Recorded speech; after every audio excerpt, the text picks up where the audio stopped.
They went to Capernaum, and when the Sabbath came, he entered the synagogue and taught. They were astounded at his teaching, for he taught them as one having authority, and not as the scribes. Just then there was in their synagogue a man with an unclean spirit, and he cried out, "What have you to do with us, Jesus of Nazareth?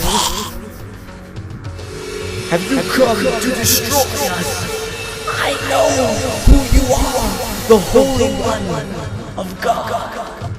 But Jesus rebuked him, saying, "Be silent and come out of him." And the unclean spirit, convulsing him and crying with a loud voice, came out of him.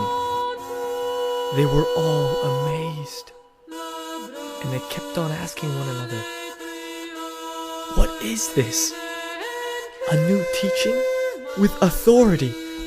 He commands even the unclean spirits, and they obey him." At once his fame began to spread throughout the surrounding region of Galilee. As soon as they left the synagogue, they entered the house of Simon and Andrew with James and John.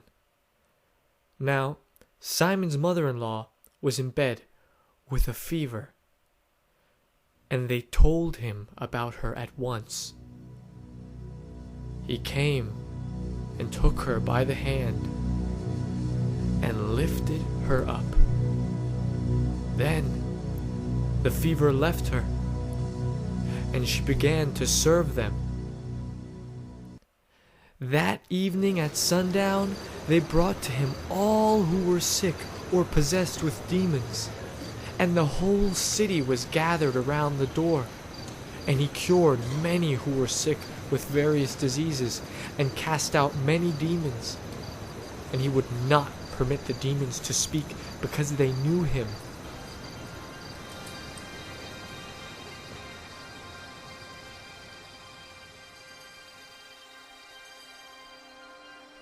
In the morning, while it was still very dark, he got up and went out to a deserted place, and there he prayed.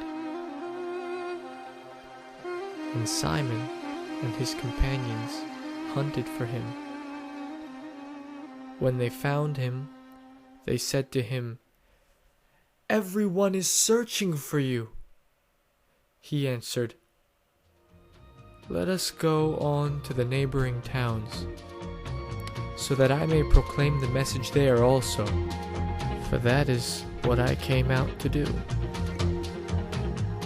And he went throughout Galilee, proclaiming the message in their synagogues and casting out demons.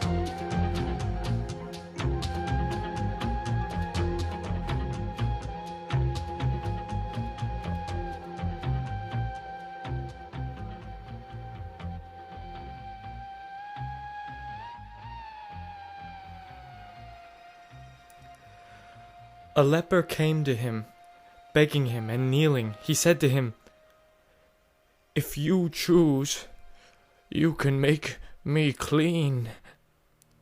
Moved with pity, Jesus stretched out his hand and touched him, and said to him, "I do choose. Be made clean." Immediately the leprosy left him, and he was made clean.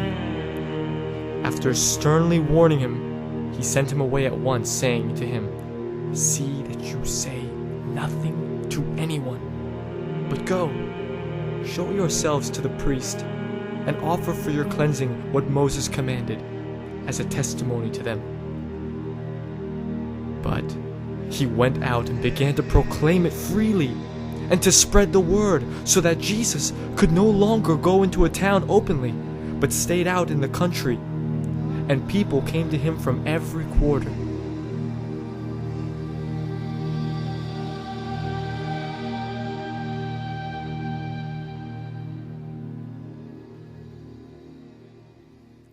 When he returned to Capernaum after some days, it was reported that he was at home. So many gathered around there that there was no room for them, not even in front of the door. And he was speaking the word to them. Then some people came, bringing to him a paralyzed man, carried by 4 of them. And when they could not bring him to Jesus because of the crowd, they removed the roof above him. And after having dug through it, they let down the mat on which the paralytic lay. When Jesus saw their faith, he said to the paralytic, "Son, your sins are forgiven." Now some of the scribes were sitting there, questioning in their hearts, "Why does this fellow speak in this way? It is blasphemy. Who can forgive sins but God alone?" At once, Jesus perceived in his spirit that they were discussing these questions among themselves, and he said to them, "Why do you raise such questions in your hearts? Which is easier to say to the paralytic, 'Your sins are forgiven,' or to say, 'Stand up and take your mat and walk'? But so that you may know that the Son of Man has authority on earth to forgive sins," he said to the paralytic, "I say to you, stand up, take your mat, and go to your home." And he stood up, and immediately took the mat, and went out before all of them, so that they were all amazed and glorified God, saying, "We have never seen anything like this."